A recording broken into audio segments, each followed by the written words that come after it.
The call came in at 11:47 p.m. on a Tuesday in January, one of those bone-cold nights when the Ohio River seemed to breathe frost across the entire city.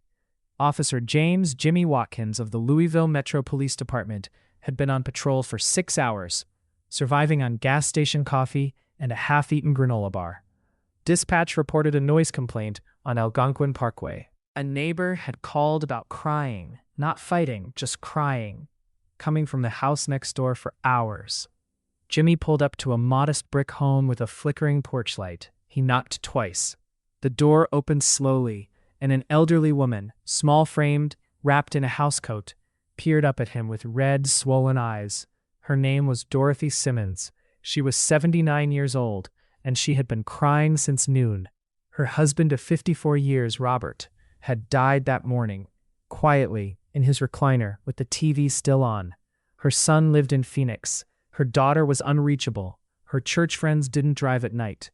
And so Dorothy Simmons had sat alone in that house for 11 hours, with a body, a phone she didn't know how to use well, and a grief so enormous it had pressed the sound right out of her. Jimmy had come expecting a dispute. What he found was a woman who needed someone to stay. He called the situation in, arranged for the coroner, and then, after everything official was handled, he did something that wasn't in any training manual. He sat with Dorothy at her kitchen table while she made tea she didn't drink.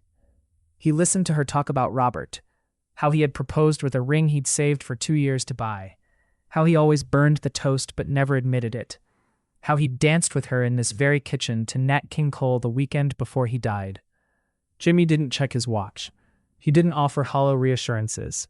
He just listened, the way people used to listen before the world got too fast for it. At 1:30 a.m., he called Dorothy's son himself and explained what had happened in calm, clear language.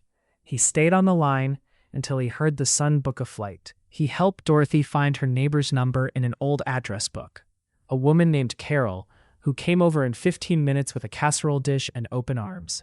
Before he left, Dorothy took his hand in both of hers and said, "I didn't think anyone was coming. I didn't think anyone knew I was here." Jimmy Watkins went back to his patrol car, filed his report, and finished his shift. He didn't tell anyone about it. He didn't post about it. He wasn't looking for recognition. But Carol, Dorothy's neighbor, wrote a letter to the Louisville Metro Police Department. She described what she'd witnessed. The granola bar wrappers on the table. He'd given Dorothy his last one. The 2 mugs of cold tea, and the note Jimmy had left with his phone number, in case Dorothy needed anything in the coming days. Dorothy did call, twice in the weeks that followed, and both times, Jimmy answered. The department recognized Officer Watkins at a small ceremony that spring. Chief Steve Conrad called it exactly the kind of policing that reminds communities why trust matters. Jimmy characteristically deflected. "She just needed somebody to sit down," he said. "That's not heroism. That's just being a person."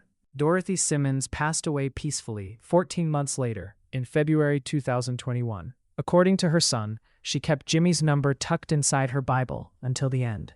She had shown it to every visitor, not as a curiosity, but as evidence of something she deeply believed, that kindness, when it shows up unexpected at your door, is the most powerful thing in the world. Officer James Watkins continues to serve with the Louisville Metro Police Department.